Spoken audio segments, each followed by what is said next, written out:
श्री स्वामी समर्थ. नमस्कार सगळ्यांना. डेली रुटीनमध्ये खूप खूप स्वागत आहे. मी माझ्या डेली रुटीनचे शॉर्ट व्हिडिओ टाकत असे. तुम्ही नक्की पाहावा. आवडत असतील तर नक्की चॅनेल सबस्क्राईब करा व व्हिडिओला लाईक करा. इथं मी देवपूजा करून घेतली. देवपूजा करून स्वामीचरित्र सारामृतचा एक अध्याय वाचला व पटकन चहा नाश्ता करून कपडे धुवून घेतली. दोघींनी कपडे धुवून घेतली. साईशा खूप दमत होत्या. सारखी बाहेर रस्त्यावर पळायला लागली म्हणून तिच्यासाठी बाबांनी छान झोपाळा बांधून दिला होता.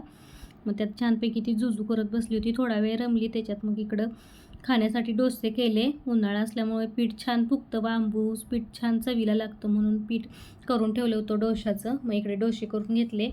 मिठाचं पाणी करून घेतलं होतं. ते आधी तेल लावून तव्यावर शिंपडून तवा छान पुसून घ्यायचा गरम करून आणि मग त्याच्यावर डोस्याचं पीठ टाकायचं. डोसा अजिबात चिकटत नाही व जेवढा पातळ हवा असेल तेवढा पातळ डोसा होतो व छान कलर येतो डोश्याला मागच्या साईडनं. तुम्ही बघा व्हिडिओमध्ये छान दिसतात डोसे. व्हिडिओ आवडला तर नक्की लाईक शेअर सबस्क्राईब करा. Bye bye.